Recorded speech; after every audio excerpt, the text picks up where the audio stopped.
Coach Schuman here, back for Success for Life podcast. I'm here with Dai Manuel. He is my guest today. Really excited to have him on. We're going to talk a lot of stuff about you, your health, your life, and I'm really excited to have you on today. Welcome to the podcast. Thank you, David. I'm stoked. As we were chatting before we started going live here, you're a Dai as well. So, Yeah. For anybody out there that's named David, Dai is a Welsh version of David. It's like if you had a friend named Robert, you might call him Bob, or Richard, you might call him Dick, right? Well, in the UK, David or David would be short form as Dai. So there you go, David. You're a Dai as well. That I am honorary Welsh today. Awesome. Well, that's good. Then if I come to Canada, I can be honorary Canadian. Yeah, that's right. Hey, man, we welcome all people here. So just come on over, That's right. And now it feels like the floodgates are finally starting to open again, after this last couple of years of chaos for all of us when it comes to travel and crossing borders. But I'm feeling pretty optimistic and positive that things are getting back to a new normal, but it would be awesome to host you in Vancouver anytime you come up. So you just say when. Hopefully you guys. That's right. You'll be able to cross the border, and that's thank goodness. Thank goodness for that. Well, so tell everybody a little bit about your background and what you do on a day-to-day basis. You really have come some great things from weight loss standpoint, from a health standpoint. Like to know. Just living your life standpoint. Tell everybody your background. Well, thanks, David. Listen, I'm 45 now, and I'm actually closer to 46 than to 45. So, depending on who I'm talking to, I might just say I'm 46. But I'm 45, and as you can imagine, that's a lot of years, like all of us. And then in those years, we do a lot of things. We make a lot of mistakes. We do things that maybe if we get given an opportunity to redo, we do it differently. And so, being someone that's in the space that I am now, and after all this sort of personal development I've done over the last decade in particular, I've been able to reframe and revisit some of my past to really better understand some of those mechanisms and how it's influenced me today. And so just give you a quick overview, like I was morbidly obese as a teenager. So I didn't come from fitness naturally. Some people meet people that work in the health and wellness space. They see them and they think, whoa, you've probably always been this way. Right. Not the case. All right. Went through some big changes, transformations. And the interesting thing about that, David, and I'm sure you can relate to this, being someone that's so service orientated, I realized that me going through that transformation while focusing on myself, my own self-care, it took 20 months. Like it was a long process, but it was worth it, but challenging. But I wanted the results. I wanted the change, right? And going through those changes, it opened up the opportunity for people to reach out and ask for additional support for themselves. Like even friends of my parents, which was crazy. At 17, adults coming to me for my advice, I was like, are you sure you want to see me? You want to talk to me? Like, because they'd seen me go through these changes. So it gave me an opportunity to now help them with their own changes. And that was my first taste of coaching and mentorship, or being the one that could help others. And I got bit by that coaching bug. And fast forward 30 years later, I'm still coaching and supporting people in lots of different ways. And, I got into business for myself. I co-founded an equipment retail chain, did that for 17 years, while also building my own side brand on the side to further serve people. And, I exited out of that about 7, almost 8 years ago now. And if you were to ask me, well, Dai, what do you do? I would tell you, I'm a father of 2 teenage girls. I've been dating my wife for 22 years. And on top of that, I'm just a person that loves to collect experiences, not things. And I think the rest will come out in the wash today, Very interesting. Okay. So that there's a lot to unpack there. So, yeah, I know. so you had a business that you exited. Mm-hmm. And now you've been coaching since you were a teenager. You started getting in shape for your own health, for your own self-esteem. What was it that really triggered you to get there? Well, so David, I'm going to be fully transparent. So those that are listening or watching this, you probably appreciate this. Again, I'm a man who identifies as a man, so just let's get that out of the way right now. So everything I'm sharing today is from my perspective, and that perspective particularly. You can imagine at 15 years of age, puberty starts to kick in. I'm feeling really a lot of low self-esteem, very depressed. I did battle with suicidal thoughts from time to time, and I really didn't like me. I didn't like myself at all, and but it got to a place where I was just like, I'm more afraid of the idea of life not getting better. You know what I mean? Like I was more afraid of the idea of me not changing than the idea of actually trying to figure out how to change. Like that was really the gist of it. And one of my biggest motivations, the external ones especially, I wanted a girlfriend. Okay, I did, David. I wanted a girlfriend. I saw my other friends. They were getting, girls were liking them, and I just felt like, man, I want some of that. I want someone to want me. And I mean, how many of us can relate to that and that feeling of not being enough? And that's what I was battling with. And to be fair, even though once I started to get healthy and get in shape and starting to feel more confident, that image and that idea still stuck with me. And it's still something I still deal with today. Like, to be perfectly honest, like it's there, but I've learned healthier ways to manage it and also work through it, not necessarily around or under or over, but just sometimes you just got to go through it, and so yeah, that's sort of a quick overview on that. But that was my motivation for making the changes. But then, it's obviously changed since then. My motivations now are really to have not only longevity to look forward to, but longevity with vitality. And I think that's the critical piece that sometimes we're missing. We think about living a long life, but it's like, well, how do you want to be living that long life? How do you want to be showing up? What kind of people do you want to be encountering and engaging with? Like what kind of grandparent or maybe great grandparent do you want to be, right? And so all those questions really became a focus for me over the last 5 years as I entered into my 40s. And I think that's quite common for people as they sort of hit that 40, late 30s, early 40s. We start thinking about the second half of life, Mm-hmm. And I'm definitely not immune to that. And it was something that was a big focus of mine, just because, again, trying to reevaluate, well, what's important to me? What's not important to me? What are the non-negotiables? What aren't the non-negotiables? And anyways, so I digress and I go off tangent sometimes, David. So you just recognize every once in a while I'm like that dog in Up. Squirrel! Like so. Anyways, I hope that. Yeah, no, it's so that's interesting. So really, in order to get yourself in a situation where you felt better about yourself, self-esteem, to get a date, and to get girls, which completely understand. Yep. So as someone who comes kind of from that realm where you felt like you had to overcome things that you were getting your own way about, how do you continue to work on your how do you help people continue to work on their self-esteem? And the reason why I say it, like for me, it was always, I was an athlete. I was very successful there. I was a good student. I had a lot of success. My things that I had to overcome had to do more with my family background than it had to do with self-confidence. So it would be, getting past how I handle relationships, right? Because I didn't come from, came from a broken home, right? So it wasn't the self-image, but it was, how do I deal with other people correctly? How do I manage my interactions with them? Sometimes you feel like you're too intuitive because you've seen negative things that are happening, even though you may not view things from that standpoint, but you become intuitive to things that are going on. You try to avoid situations, right? So how do you, my point on is, how do you get people to be able to handle their situations, to be able to get their mind frame in the right state, that they develop the ability to work, as you said, work around things when they need to, work through things to develop the self-confidence needed to go about their daily lives? Whew. Well, that's a great question, and I wish there was a straight answer. Right. I think that the best context I can give to sort of lead into the best way I give you some insights on my experience, what I've observed, and others as well, as if we think about our brain, neuroscience, our brains aren't wired to be happy, but they're wired to learn.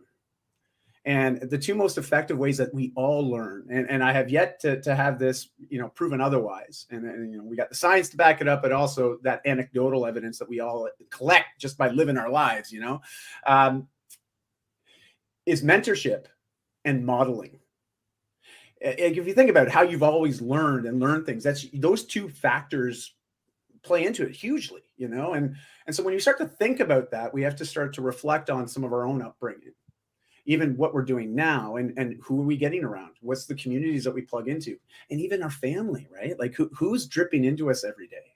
Who is influencing the way we think, the way we act, the way we show up, and really taking stock of that, because we have to recognize that influence, good, bad, or it's real, it's there, and we often are a byproduct of that experience, if you will. So if we're not liking certain aspects, we're not enjoying certain aspects of our life, our health, our well-being, and when I say health, I'm a big holistic health guy. So I'm talking psychological health, emotional health, spiritual health, financial health, not just physical health. Really a holistic approach to being healthy in all those areas is ideal, but you can only focus on one at a time typically. But regardless, that's sort of the gist of it. What I find is people need to have different types of mentorship, especially if they're looking to make changes and they're not sure how to navigate those changes. But that's the best place to start. If all of a sudden we're like, no, it's almost like splinters, right? Like you get a little splinter under your fingernail or under a toenail. And it's like, oh my gosh, that is so annoying. It's kind of painful, but not so much that you can't go about your day. And you just think, oh, when I get some tweezers tonight, I'll pull that out. Well, here's the thing. We learn to tolerate some of those little nuances or nuisances in our lives. Those little things that are kind of nagging at us, creates uncomfortableness for us. And we see a lot of this, especially in the physical health space, like people deal with chronic ailments, chronic stress. But it gets to the point where we've been in that state for so long that it becomes our new normal. Right. And we don't remember what it was like to not have that as our normal. And so we have to understand that if that's where we're at, it's really hard to see a horizon with this big block in front of us. And so I always say one of the easiest ways to start to shift that perspective is by getting around association that has a different perspective, if that makes sense, Yeah, it definitely does. Yeah. I think that's a good place to start, Definitely, and learning from other people is a big part of it, and what their other experiences. Exactly. I mean, I think that could be therapy in itself. Happiness, and I think you brought up an interesting point that I want to expand on. So, some people think that happiness is the goal, but happiness is not a continued state. So, it should never be the goal. You might be happy for this moment, and that something could immediately happen, and you're no longer happy. And so, when someone says, "I just want to be happy," I say, "Well, I always say like." Does that mean now? Does that mean in the future? Is that all the time? Because happiness all the time, that's not how it works, right? That's right. So you want to be able to understand yourself, to be able to solve problems. You want to be able to deal with different things so you can always move forward. And look, enjoy the moments of happiness when you have them, but life doesn't work where you're just going to always be continuously happy, like like a bump of joy on top of a cloud. I don't think that happens that way. Even though we all want it that way, but I don't think it works that way. So, well, David, actually, real quick, what you said there, the idea of joy, because joy is sort of that continued or lengthened state of experiencing happiness, right? And I think that's actually what we're shooting for. And I always loved Joseph Campbell. He wrote, or he coined the term the hero's journey. And he always sort of prefaced this question that he invites, anybody to ask themselves, especially when you start to explore what's purpose, what's meaning in my life, his question was, are you following your bliss? And what he meant by that was, are you choosing to live a life that allows you to maximize your opportunity for joy, happiness, but most importantly, fulfillment? And I always love that because it's a very clarifying question.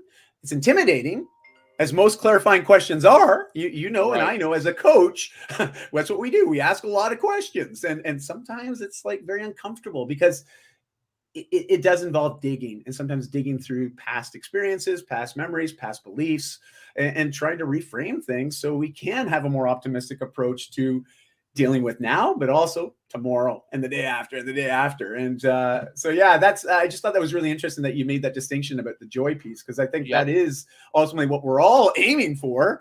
Right. It's just we don't always hit the mark, Right, and joy has different stages. It has Yeah. different things involved in it, and I think that's a really good point. That you brought up, because yeah, happiness can be fleeting, but joy Yeah. can be. And I like what you say, like the fulfillment part of it. You know, you feel good when something happens to you for a certain amount of, I don't know, in sports, if you score a touchdown, Hmm. but you feel Yeah. great when you help someone else get there. Yeah. You feel there's a different feeling. You have a certain amount of feeling when you do something yourself, but Hmm. when you help somebody else get there, that's where you want to be able to have that feeling of joy, help someone else get there, because you're going to get there along the journey on that way. So That's right. it's kind of how I view it. So I think there's really some interesting things. So I mean, you've done a lot of things, okay, Yeah. and I want to try and impact it the best way I can. But I love your whole fitness manifesto. Oh, thank you. So I'd like to talk a little bit about that, Sure. and I could probably have you on. You've done so many things. I could have you on 5 different podcasts talking about different things. But I'd like to talk Uh, about this because I thought this mm, was really interesting. Like, you mm, kind of have a graphic there, yeah. on your sheet, and it's a lot of different things. So the first one, which I think is really interesting, live a life of full of victories, right? So Mhm. there's always a one step forward and one step back thing. Yeah. You're hoping you're really doing 2 3 4 steps forward and only the That's one right. step back. But that's the way to kind of stack them. And you go through a whole bunch of different things in here, but that's just one of them. I love for you to kind of talk about that whole fitness manifesto. Well, thank you. Being someone that's been in the wellness space now, I'm going on 28 years. I have to say, like, it blows my mind to think about. It's almost 3 decades of playing in this space. The sandbox, and but I love how it's changed and evolved, but more importantly, matured over the last 30 years.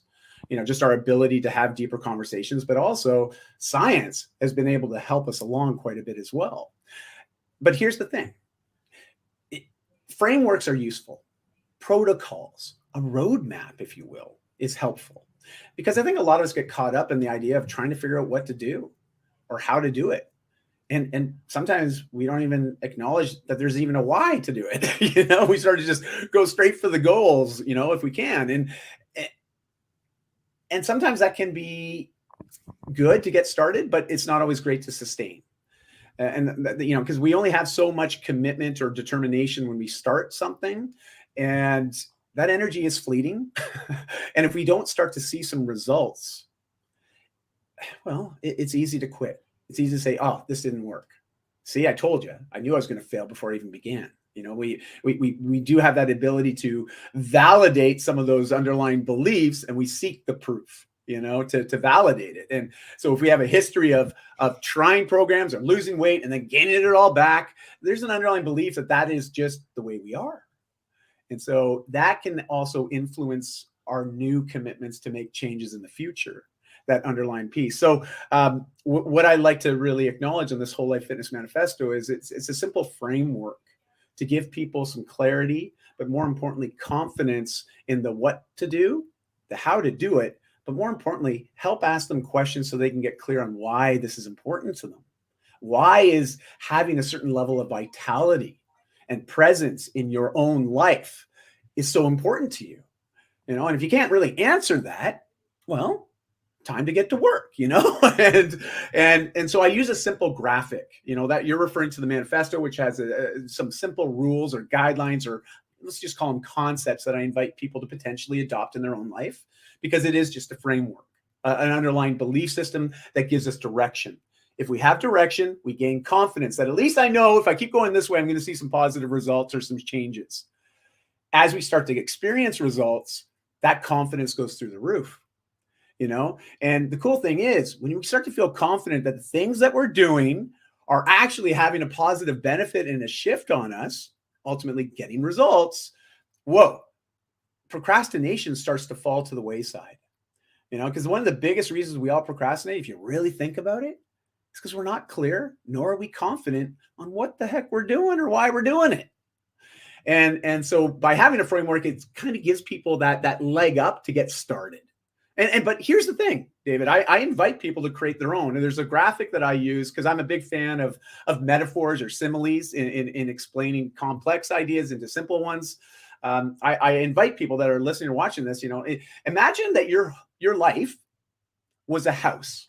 And I'm going to go back to grade school, the way I used to draw a house, a square with a triangle on top of it, right? On the ground. It's very basic here. But here's the idea. There's 4 walls, there's a roof, and there's a foundation. Now, if you were to be the architect for your own life and be truly a lifestyle design, you have to think about what does each wall represent and what is the roof, but more importantly, what foundation are you building your life? I like alliteration, hence the 5 F's, So one wall's fitness, one's family, one's faith, one's finances. The roof is overarching. It's called fun. And the foundation is health. Health first, and that can be mental health, physical health, just health, because we can argue if we don't have health, it's pretty hard to build anything. As far as our life is concerned, if we're constantly being dragged back into certain concerns or limitations, roadblocks due to our lifestyle choices, but more importantly, how that's affecting our health. And so that's sort of the framework. But I invite everybody, draw one of these houses. What are the values that are most important to you? You don't have to use my F's. Maybe you have your own. Maybe they're not F's at all. But I invite you to start to get clear on what your core values are, because once you have clarity on that, it becomes a filtering mechanism through which you can make quick decisions and determine, this is in alignment with what I want and who I want to be and how I want to show up. This is not. Yes, no. Get rid of the gray zone in the middle, right? That doesn't help anybody. Maybe, that's just another form of procrastination, in my opinion. It's the delaying of making a commitment. And we see this all the time, right? So hopefully that gives you some general overview of that concept or philosophy there. But again, it's a living document, and it's something that I invite others, take it, use it as a foundational piece, but then create your own manifesto for what life could be like for you. And then just follow it. It's like, follow it, do what you say, because that also makes you feel really proud of yourself. It makes you feel like you're in integrity. It makes you feel like you are a person that can be trusted, but you're also someone that says what they're going to do and does what they're going to say. And that in itself is a win, right? So right back to that idea of creating a lifestyle that provides more wins to you, because we all like to win, don't we? We do. We like the feeling that we get when we're winning. And why not be a champion for our own lifestyles and win at that? Because I think that's the most important one to begin with anyways. So yeah, that's sort of that in a nutshell. Oh, I think you're muted, David. Yeah, very interesting stuff. So I think one of the things that you have here, which you talk about, these 5 F's, which I think leads really nice into that: fitness, family, faith, finances, with the overarching roof of fun, which is that foundation part. Tying all those things together. First of all, those 4 things: fitness, family, faith, and finances, all require some level of time consumption. Yeah, right. And how do you teach people to balance their time so they can maximize, everything, so they have that foundation? Oh, that's a good one, David. Well, here's my thoughts on that. And to be fair, it was a mentor of mine maybe 12, 13 years ago that sort of helped me reframe this. Because I was feeling really, let me put it this way. I am a slave to my calendar. You know what I mean? Like, if it's blocked into my calendar, it is more likely to happen than if I didn't have it calendarized, And I know that about myself. I need that sort of organization. Because it also frees up space for me mentally. I mean, there's something more stressful. I'm thinking, geez, I know I had something else I had to do today. What was that thing? And all of a sudden you get to the end of the day, it's like, oh, I forgot to do that, and then again, just think about all that energy that's occupied by that constant trying to remember or not forget. And anyways, I found that it was really frustrating for me. Yeah. And so here was this thing. I was like, I can't manage time. The harder I try at this, the more frustrated I get at it. And he goes, Dai, well, I hate to burst your bubble, but you can't manage time. I'm like, what? what's everybody talking about time management then? And I was right into David Allen's teachings and all that, right? And I was like, yeah, I'm gonna master my time. And he goes, no, you can't manage it. I'm like, what do you mean? He goes, well, it's not physical. You can't touch it, you can't hold it, you can't roll it back, can't roll it forward. I mean, it just is what it is. It's a constant, and you can't manage it, man. And I go, well, then what am I supposed to do? And he goes, well, here's the thing. You can manage your commitments. Wow. And that was the turning point where all of a sudden I started looking at time as being commitments of time. So time blocking is one of my favorite exercises. It's where I get everybody started. It's learning how to take control of your calendar. But also, I like to do one extra step where, just as an example, so we have the 5S I just shared about: family, faith, finances, right? Family, all that good stuff. I use color codes. Okay, different blocks. So just take a Google Calendar as an example. It's great. I'll plan out. I have client conversations. They're a certain color. I have my family commitments. They're a certain color. I then also have my fitness or self-care commitments. Every day I've got one of those. Those are also another color. And so as I have these different areas or pockets of my life and the things that I do or how I'm committing my time, when I look at my calendar and at the week that I had or looking at the week that's coming, I want to make sure that family's got a lot of color represented on my calendar.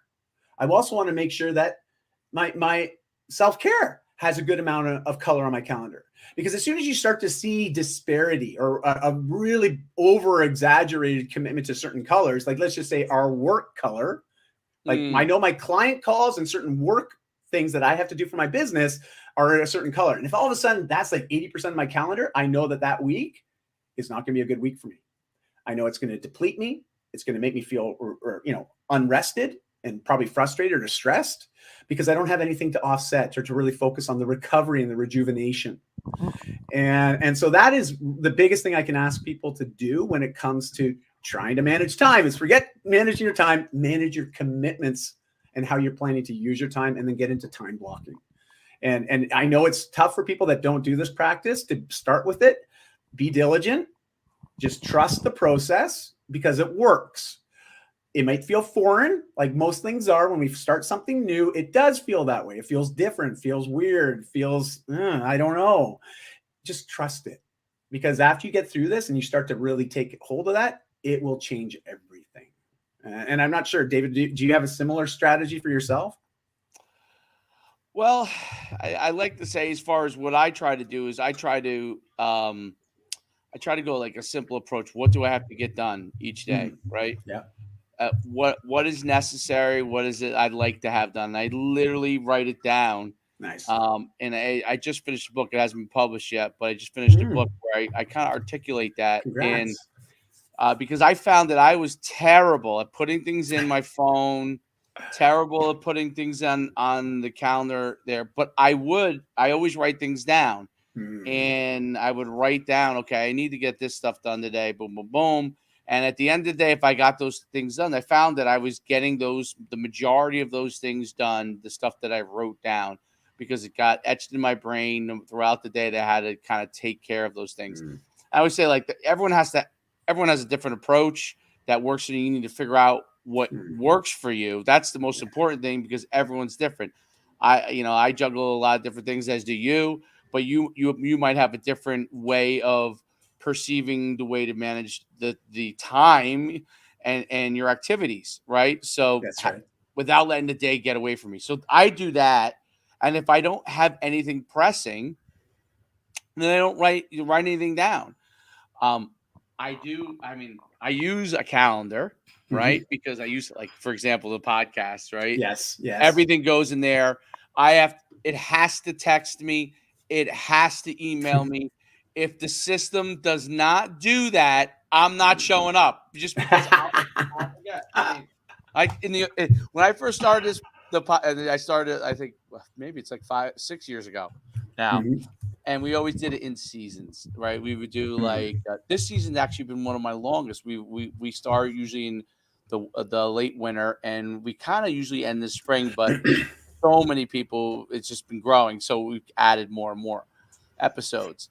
But in the beginning, I could tell you, I would miss. I'd be like, oh, I had this person. I was gonna do something, do a podcast. I forget it. If it wasn't texting me and emailing me right before I wasn't doing it, because Fair. that's my brain doesn't work that way. Yeah. So that's why I write things down. It sits right next to me on my desk, and I Nice. know, oh, I didn't do this yet. Okay, I got to get this done. And Yeah. then I know what is it like to have. And I think people, it goes to your little victories, right? Those are little victories for me. That's a little Mm. victory. I did that. I did Yes. that. I did that. I do this with my son, right? He plays a lot of different sports. He's a young kid. He's Yeah. 7 years old. But Awesome. when if I go and play a sport, I say, hey, we're gonna go play basketball. He wants to play a game, as most kids do, right? He wants to play a game versus me or whoever. But I say, okay, I always want him to work some skills, right? But how do I Yeah. get that done? Because a kid wants to play a game. He doesn't want to work skills. That's right. I mean, so I say, okay, listen, let's get 100 dribbles with the right, 100 dribbles with the left, you're done. Like that's it. And each day that we do it, we focus on one thing that we can get done. All right, did you get Mm. your 10 layups on the right, 10 layups on the left? You did that, Yeah. good. So he could check mark off things for himself, which builds confidence, right? It goes to your Yes. thing about building confidence. He knows, you know what? I love to play a game, and if I do these few things, doesn't take me long. I always say this will take you 15 minutes, and then we can play games for hours if you want, But he gets those 15 minutes in, and he does those things. He checks those boxes for himself, and he knows when now he goes to play an actual game when he's on his team. He's done the things that he needs to do, and he's very Yeah. confident when he goes and plays. If he doesn't do it, I've seen the difference in a game. Yeah. And it's just about doing your best, but because you prepared to do your best. You can't Yes. do your best if you haven't done any preparation, right? That's So right. and as a coach, I've coached sports for so long. That's one of the things, like a kid will say to me, I did my best. And that's exactly what you should do. You're trying to do your best. But the question always is, yes, you did your best out here. Now the question is, are you doing all the things in preparation to give you an opportunity to do your best? Yes. An opportunity to do your best. It's if you don't prepare, you don't give yourself an opportunity to do your best. You could go out there without any preparation and not play that well, and come off and say, I did my best. But yes, and that's probably true. But the thing you're missing is you didn't prepare. And that's what the little Mm. tasks do. And that's what, when you talk about that's why I love your fitness framework. Like you can think about the things that have to get done Mm. and oh, am I doing these things? I love look, I mean, I could talk to you all day about this stuff. Like your body weight workout guide, your positive minds, each of those things to me in my mindset are like check boxes of things that have to get done in order to be overall successful. That's how I look at it, right? Like Mm. uh, if we're going to cover the 4 F's plus your overarching thing of fun, those things, right? If you're overweight because you're eating unhealthily and not working out, which I can tell you for myself, I was an athlete. Everything I worked Yeah. out for was because I played sports. The hardest thing for me was when I didn't have a sport to go to, a Mm. goal to have to Mm. work out for my own health, because what I didn't realize was I did it because I love sports, not because Right. I valued my health. I actually didn't value my health. I valued performance. I Yeah. value performance, that Yeah. performance of being the best or trying to be the best, right? I value performance, but I didn't value my health. And Hmm. it's always a struggle for me. I'm a big guy, and it's always a Mhm. struggle for me that I have to make sure I understand that I've got to value my health, and Yes. those are things. So one last thing I love to talk about. So you Yeah. have faith in there, and Yes. faith. Yeah, we talked a little bit about finance. Obviously we Mhm. talked about the other areas. Tell me how faith plays a role in everything for you. Thanks, David. And thanks for your explanation there as well. I really appreciate that. I also love that you have a system that works for you. And Right. my only thought on that, just to close the loop on that, is, when you're an army of one, definitely works. The only thing to keep in mind is as you start to grow a team or an organization, there's other probably stakeholders or key people that will probably want to know what's going on in your life, your Right. calendar. And that's what I found was as my team started to grow, I needed to have a better system to stay organized. So they were in the know of when I could be available, when I couldn't be. And so that was where, having it not just on a paper, on a paper calendar or journal, but actually having it something that was shareable to the team. And that was my Right. only thought on that. So That's a good point. That's a yeah, great point. yeah. That's a Only thought. great point. That's where Google Calendar That's comes into exactly right. play, and Calendly comes into play. Take a Totally look at does, this. right? This is what I have open. um, so faith, and again, for some people, it's a denominational meaning. For some, non-denominational. Again, I don't want the term to block people. You know what I mean? Because some people, they hear the term faith, and I know walls go up, right? And so when I wrote the book and I present this to people, I want them to have an idea of what faith, or more importantly, purpose for themselves. What is that purpose in life? What is that meaning in your life? Is it faith-based? That's great if it is. Because even if it's non-denominational, I still think it can be faith-based. And just as an example, like I believe in humanity. I believe in resiliency. It's in our DNA. Like it's not by chance that we have 8 billion of us across this planet. We're naturally very resilient. We can do hard stuff, and we can evolve through hard things, through hardship, through suffering. My goodness, there's lots of that in the world today. And yet, as a species, we continue to push through and persevere and get back to thriving at periods. And that's where my faith is. My faith is in this greater good.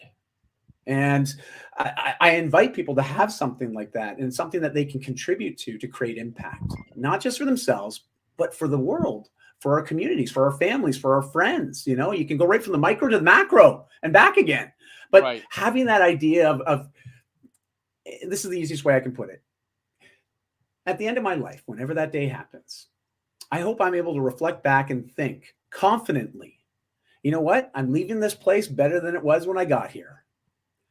And that is it in a nutshell. Okay. Mm. Pardon the cliches, but that is it. Like, that is what I'm looking for as far as this faith component is. Now, please recognize I was raised and grew up in a Christian household.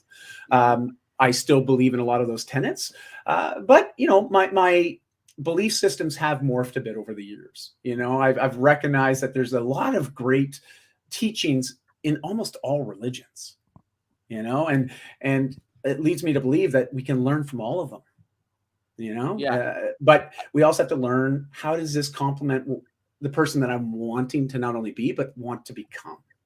And where does this fit in there? So that's sort of what I mean by faith. And I've got certain clients and people in my communities, they're very devout, and that's awesome. That's what that means to them, which is Right. absolutely correct to them.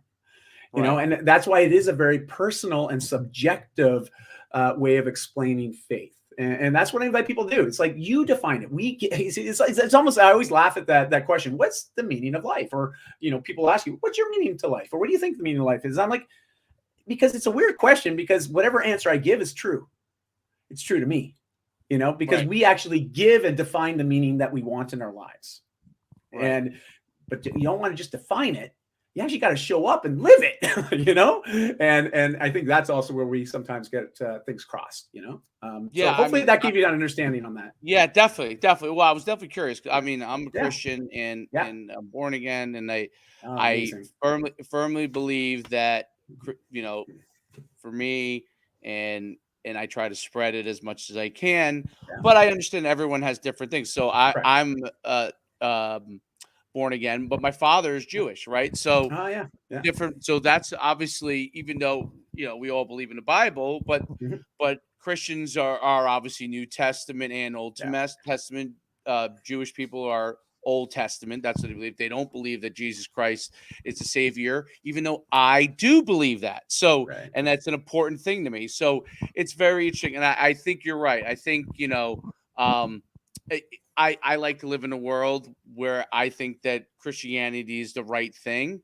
Mhm. But other people think differently, and that's okay too. Yeah. It's okay that people think differently, and how they control their own faith and what they think about their own faith. But it's just like you said. For me, I'm a Christian. That's what works for me. That's what I believe in. I believe in the Bible. I believe in a lot of the things that God preaches. But I really like how you do that because it gives people an open invitation to work with you and to not feel that wall that, hey, just because he's a Christian, if I'm not a Christian, I can't work with him.